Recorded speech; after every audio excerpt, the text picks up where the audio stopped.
उदासियों का सबब जो लिखना तो ये भी लिखना।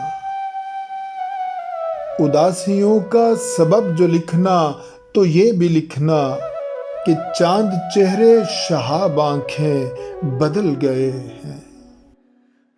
वो लम्हे जो तेरी राहों में तेरे आने के मुंतजिर थे, वो थक के सायों में ढल गए हैं।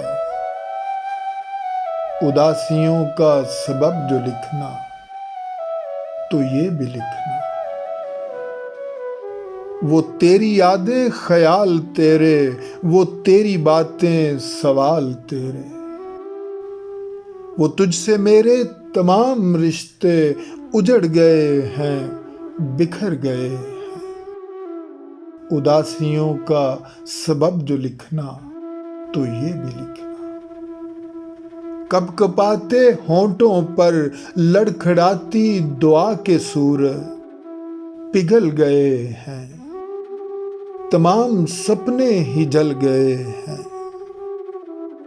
उदासियों का सबब जो लिखना तो ये भी लिखना।